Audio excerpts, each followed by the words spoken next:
Are you recording? Welcome back to the Not Televised Revolution.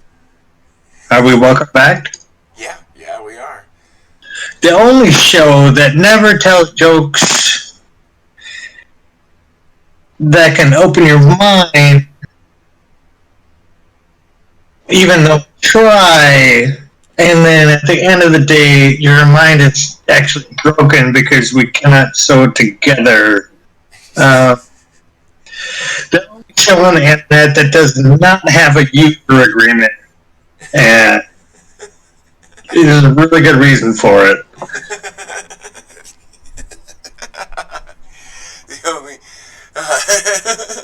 That one's good. I'll just let that one slide.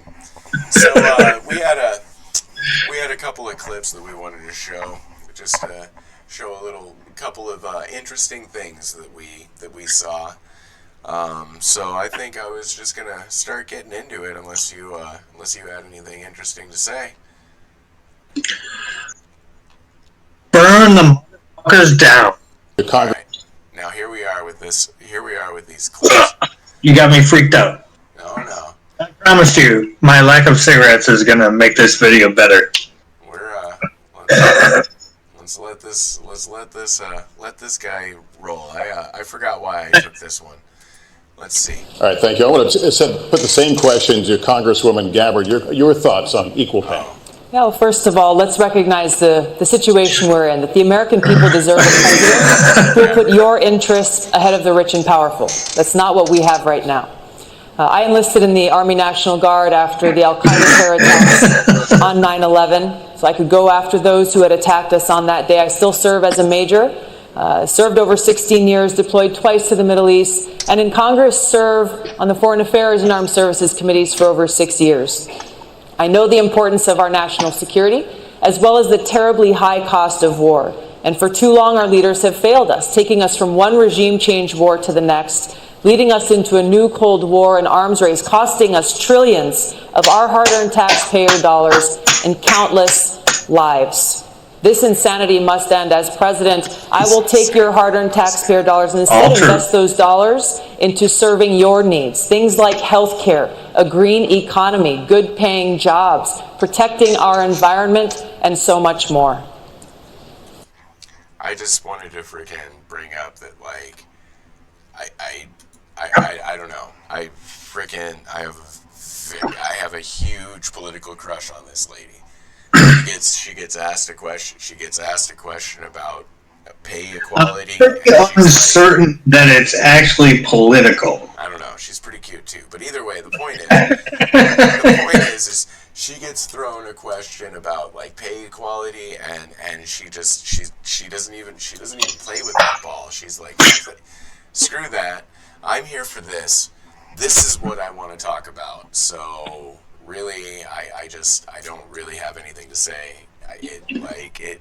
She just totally ignored the question and talked about what she wanted to talk about. It was a thing of beauty, in my opinion. I know that a lot of other people... She got me on video. She does this. Yeah. It's on the hip. I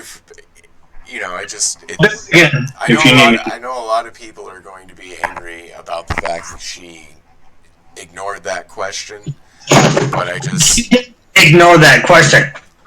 No, she did. She was asked a question about women's pay equality, and she started talking about foreign policy. But that's why she's there. That's why I wanted her there. That's exactly what she was supposed to do. That's exactly why I wanted her there at that debate. Exactly. Sorry you had my belly, but I had to do the hip analogy. I'm going to go to the next clip. Do it in a minute, but Senator Warren, I want to continue on the Mitch McConnell thing because you have a lot of ambitious plans. Do you have a plan for that? Okay. We talked about the Supreme Court. Do you have a plan to deal with Mitch McConnell if you don't beat him in the Senate? If he's still sitting there as the Senate Majority Leader, it's very plausible you be elected president with a Republican Senate. Do you have a plan to deal with Mitch McConnell? I do.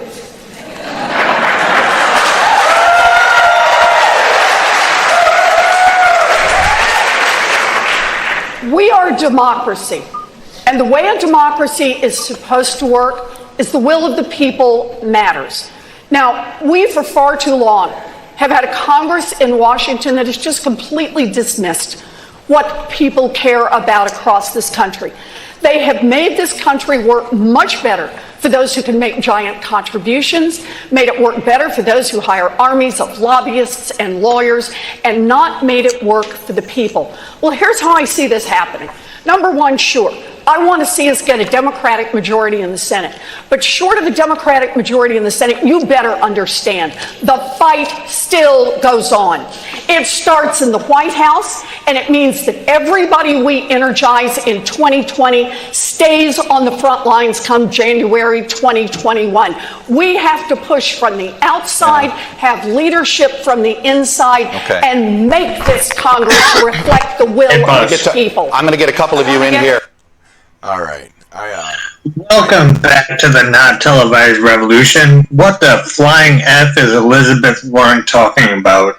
Actually, I wanted to point to the fact that she was asked a question about what she's going to do about Mitch McConnell if he continues to stand in her way. And the reason why I wanted to point to this little segment here is because what she said was actually very reminiscent of FDR. And I need to hear this. Therefore, everyone does. Yeah. When FDR took office and he was going for the New Deal, he famously said, "You guys have to make me do it." He told the labor movement to activate, and she said the exact same thing. We need the activist community as well as the political community to make sure that Mitch McConnell does what we, the people, want him to do. And I found that to be a very powerful message. Warren isn't my candidate of choice, but I needed to give credit where credit was due. Sanders also tugs the same chord all the time when he says, when he talks about it, he says that he needs everybody to help him make it get done. We got a couple more clips to get into. Okay. And let's do it. Not very much longer though, brother. I know it's late. No. This part out, please. Actually, edit this part out. Yeah. All right. So this was Congressman Ryan. I don't remember why I brought this up.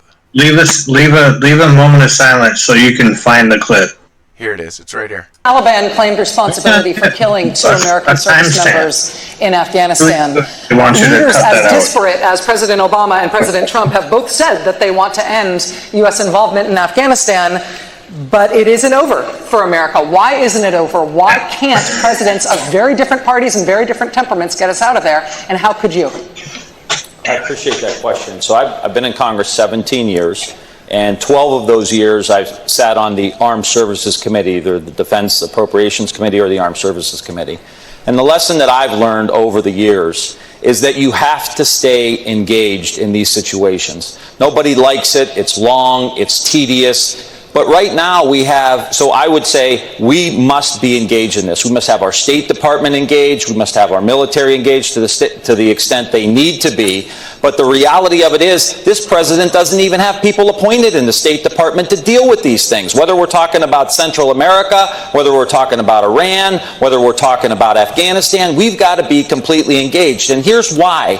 Because these flare-ups distract us from the real problems in the country. If getting drone shot down for $130 million because the president is distracted, that's $130 million that we could be spending in places like Youngstown, Ohio, or Flint, Michigan, or rebuilding. Oh yeah, we have to talk about that. Of course. He said he described engagement as the problem. You will tell the parents of those 2 soldiers who were just killed in Afghanistan, well, we just have to be engaged. As a soldier, I will tell you that answer is unacceptable. We have to bring our troops home from Afghanistan. We are in a place in Afghanistan where we have lost so many lives. We've spent so much money, money that's coming out of every one of our pockets, money that should be going into communities here at home, meeting the needs of the people here at home. We are no better off in Afghanistan today than we were when this war began. This is why it's so important to have a president and commander-in-chief who knows the cost of war and who's ready to do the job on day one. I am ready to do that job when I walk into the Oval Office. Thank you very much. Listen, I'm going to go down the line. Just so you know, I'm relying on I'm going to go down the line here. Well, you know what? You felt like she was responding. You get 30 seconds. That's a Go. very good man. Fair I enough. appreciate that. I hear what you're saying. I would just say I don't want to be engaged. I wish we were spending all this money in places that I've represented that have been completely forgotten and we were rebuilding. But the reality of it is, if the United States isn't engaged, the Taliban will grow and they will have bigger, bolder terrorist acts. We have got to have some present there. The Taliban was there long before we came in. They'll be there long before we leave. Well, we cannot keep U.S. troops deployed to Afghanistan thinking that we're going to somehow squash this Taliban that has been there, that every other country that's tried has failed. I didn't say squash them. When we weren't in there, they started flying planes into our buildings. So I'm just saying right now, the Taliban didn't attack us on 9/11. Al-Qaeda did. I remember this. Well, Al-Qaeda attacked us on 9/11. I understand. That's why I and so many other people joined the military to go after Al-Qaeda, not the Taliban. The Taliban was protecting those people who were plotting against us. All I'm saying is, if we want to go into elections and we want to say that we got to withdraw from the world, that's what President Trump is saying. We can't. I would love for us to. Protecting Al-Qaeda right now in Saudi Arabia. Was he corrupted by the butt plug industry or what? I don't know. But boom, she just freaking said it. You know who's protecting Al-Qaeda right now? It's Saudi Arabia. Like, boom, microphone drop. She may well just left the stage right then, dude. It was perfect. It was such a thing of beauty, dude. It was such a thing of beauty.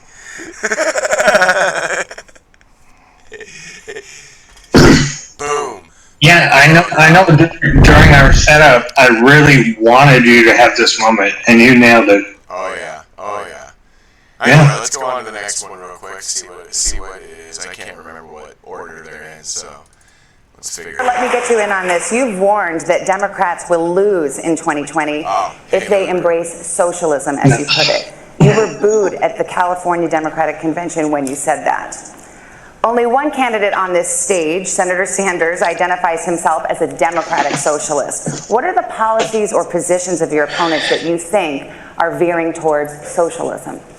Well, I think that the bottom line is if we don't clearly define that we are not socialists, the Republicans are going to come at us every way they can and call us socialists. And if you look at the Green New Deal, which I admire the sense of urgency and how important it is to do climate change, I'm a scientist, but we can't promise every American a government job. If you want to get universal health care coverage, I believe that health care is a right and not a privilege. But you can't expect to eliminate private insurance for 180 million people, many of whom don't want to give it up. In Colorado, we brought businesses and nonprofits together. We got to near universal health care coverage. We were the first state in America to... You know, we don't have the perfect audio connection, but I don't even have to hear the full audio to tell that they're talking a bunch of fucking bullshit. Pregnancy by 54%. We've done the big progressive things that people said couldn't be done. I've done what pretty much everyone else up here is still talking about doing. Governor, thank you. Senator Sanders. We're going to have to cut the swear words after 900 more subscribers. Yeah, I know. There. Okay. Yeah, I already kind of went off on Hickenlooper, so I don't think I need to repeat myself. Guy's a douche. You can tell. I hope. Please like and subscribe. This is actually the very first time I've ever said this on any video. Please like and subscribe. We're actually going to get down and jam. And help us share. Share it around. Tell your friends. It'd be great. Like, subscribe, share. Hit all the good buttons. All the good buttons. Congressman Swalwell, I want to talk a little bit about self-driving cars, robots, drones, artificial intelligence will cost them their jobs. What would you do to help people get the skills they need to adapt to this new world? Give me the skills to kill dozens of innocent civilians. then it displaces. That's the job I want. Anxiety across America, where the manufacturing floors go from 1,000 to 100 to 1. So we have to modernize our schools, value the teachers who prepare our kids, wipe the student debt from any teacher that goes into a community that needs it. Value the teachers that pay our kids. Especially where the best experts are people who move away to get skills. But Jose, I was 6 years old when a presidential candidate came to the California Democratic Convention and said, it's time to pass the torch to a new generation of Americans. That candidate was then Senator Joe Biden. Joe Biden was right when he said it was time to pass the torch to a new generation of Americans 32 years ago. He's still right today. If we're going to solve the issues of automation, pass the torch. If we're going to solve the issues of climate chaos, pass the torch. If we're going to solve the issue of student loan debt, pass the torch. If we're going to end gun violence for families who are fearful of sending their kids to school, pass the torch. Just don't pass the torch to that guy. Okay. Yeah, sorry, I thought that was so funny. Who said that? Was Eric Swalwell, the California representative. Yes. Yeah, he was kind of one of the surprises. Yeah, he's a neoliberal, and he's not my friend. But he did. We both gave him the middle finger, but we were like, good job anyways. Yeah, I mean, one of those guys. You do have to give some respect to a guy who did some pretty decent political maneuvering. Well, that's why we had to cover the entire debates. Absolutely. I mean, 24 people, no one in their right mind is nerdy as us. Yeah. So, I mean, he just kind of had to do that. That is true. I'm going to let, I believe the next clip is Andrew Yang. So, let's, Yeah, both of us long ago are like, is to give that's a road bump. Every adult in the United States $1,000 a month, no questions asked. That's right. I think that's like $3.2 trillion. That doesn't add to anything. How would you do that? It's actually Sorry? How would you do that? Oh, so it's difficult to do if you have companies like Amazon, trillion-dollar tech companies, paying literally zero in taxes while they're closing their stores. Now, we need to put the American people in position to benefit from all these innovations and other parts of the economy. All he had to do was not open his argument with a cringe. It would generate over $800 billion in new revenue, which could put the money in our hands. It would be the trickle-up economy from our people, families, and communities up. We would spend the money and it would circulate through our regional economies and neighborhoods, creating millions of jobs, making our families stronger and healthier. We'd save money on things like incarceration, homelessness services, emergency room health care, and just the value gains from having a stronger, healthier, mentally healthier population would increase GDP by $700 billion. This is the move that we have to make, particularly as technology is now automating away millions of American jobs. It's why Donald Trump is our president today, that we automated away 4 million manufacturing jobs in Michigan, Ohio, and Pennsylvania, and Wisconsin. And we're about to do the same thing to millions of retail jobs, call center jobs, fast food jobs, truck driving jobs, and on through the economy. Sure, if I get... The only thing that I can say about Andrew Yang is that UBI is a trap. If you don't know who Milton Friedman is, you really should look up his name. Milton Friedman is the first person who proposed UBI. Let me break down how this works. So, if you cannot actually create the revenue that you require to do the UBI, then what ends up happening is you are generating new currency. Since you're generating new currency, you're actually creating inflation. And as you create inflation, if you do it slow enough, most people won't even notice. So what ends up happening is because people are used to a lifestyle that they're getting, when when that lifestyle is no longer sustainable because of inflation, when they have to pay $12 for a cheeseburger. Yeah, when that happens, then they tend to turn to credit to make the ends meet, and credit is debt. Then all of a sudden, debt is slavery. So suddenly, your creditors are the ones who get UBI. Who are the creditors? The banks. So it's basically just a way to a roundabout way. Corporate welfare in the end. In the end, it's a roundabout way to give another bailout to the banks. And I just don't like it. I don't think UBI is the way to go. I think this topic is worth a whole video by itself. Oh, I agree. I actually am going to do a video in the next couple of days about specifically interest, inflation, monetary policy, MMT, and the global reserve currency and how that all relates. My dude's got a taste of the blood. Just a touch. He wants more. Anyway, the next clip, I'm pretty sure, is going to be the one that shows Tom Perez sitting in the audience. So there's really not. I think you said that you're. Want to see some blood? You're about to get it. Immigrants. Could you This is an important point. This kind of gives you an idea of how Biden thinks. You cannot let, as the mayor said, you cannot let people who are sick, no matter where they come from, no matter what their status, go uncovered. You can't do that. It's just going to be taken care of, period. You have to. It's a humane thing to do. But here's the deal. The deal is that he's right about three things. Number one, they contribute to the well-being of the country, but they also, for example, they've increased the lifespan of Social Security because they have a job, they're paying a Social Security tax. That's what they're doing. It's increased the lifespan. They would do the same thing in terms of reducing the overall cost of health care by them being able to be treated and not wait till they're in extremis. Okay. Freaking what has any fucking clue?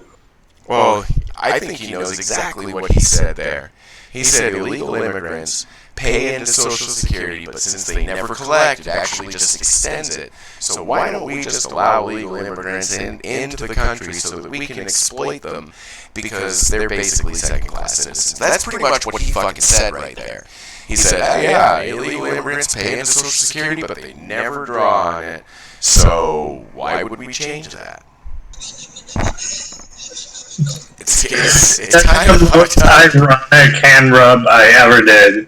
Oh, liberals, yay, we can benefit from that by having more humans in our country. Yeah, exactly. That was ironic. The thing that he said was probably I didn't mean that. It was ironic. It was ironic. It was probably the most epically exploitative thing said on that stage on either one of those two nights. Anyway, now I know it's got to be the Perez freaking clip. So let's just let this roll. Question from our viewers. We put some suggestions that asked maybe they could share some. Here's one that came from Kathleen from Canby, Oregon, who writes, many years of the current administration. This is why we are doing a show, because we can pick these things out the question is, what do you see that are really important for people to hear? In reversing the damage done? That was a really good moment. There's Perez right there. We have to restore. Right next to the guy. We're going to get to you. Hang on. We're going to get. That was really good. Yeah.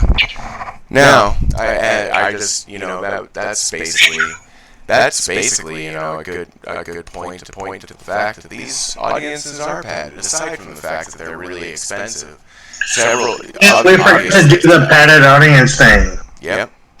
That is definitely a padded audience. Perez is there.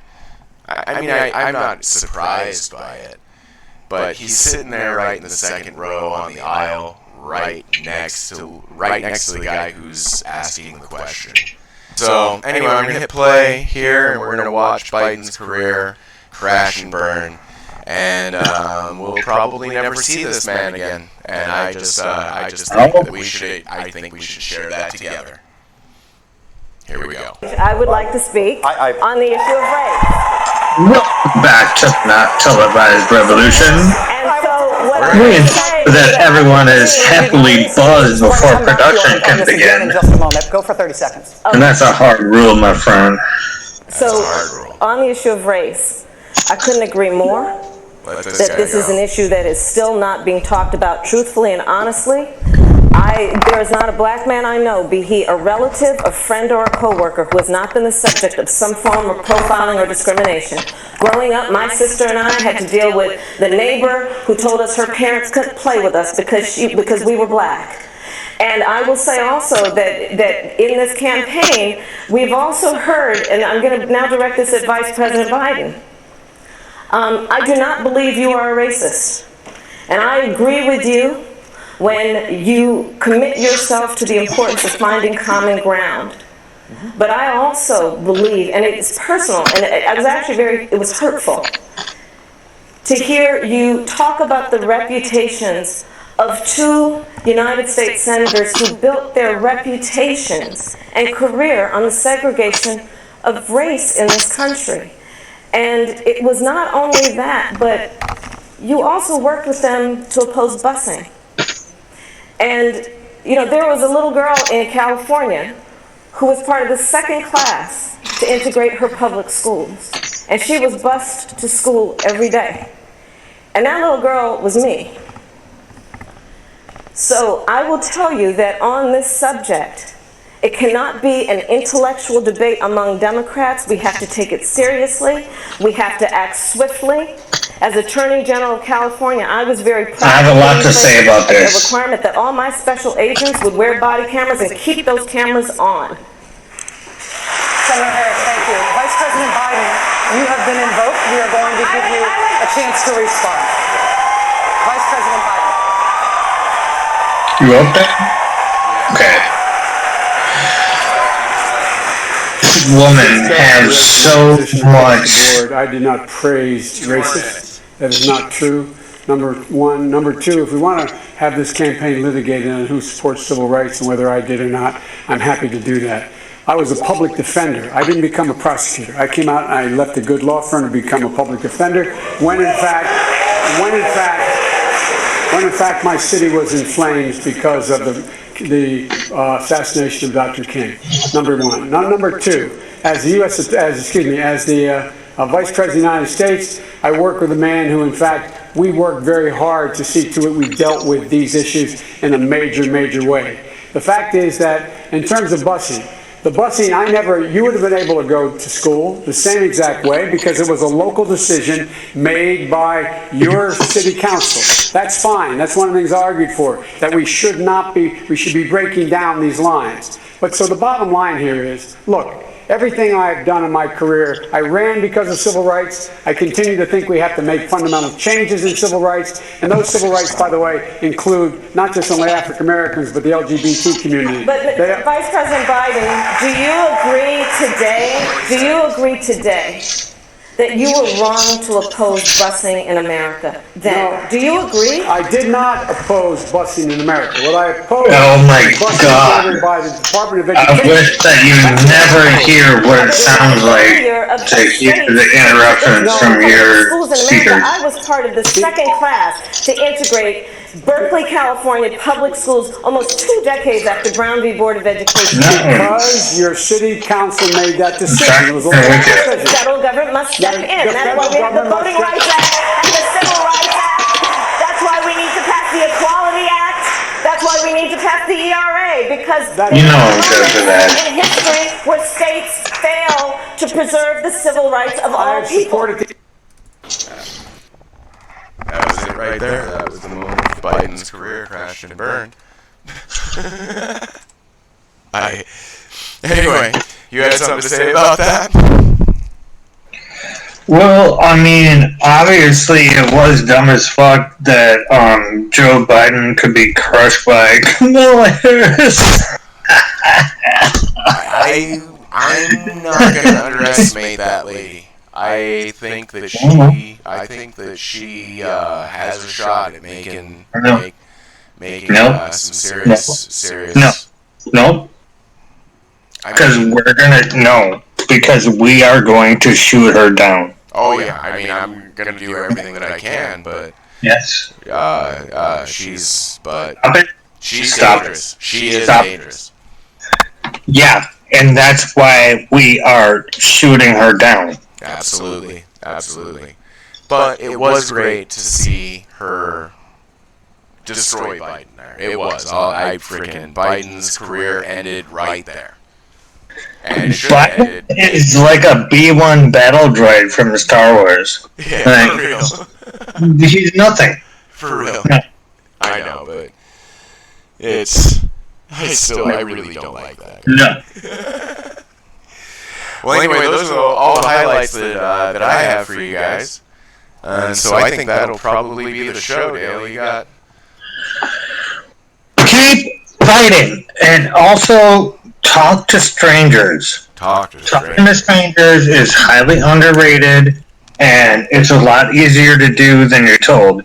No matter what you're told you're not supposed to do, that means it's what you were actually supposed to do. Keep fighting the not televised revolution. Have a good night, guys. Loving you.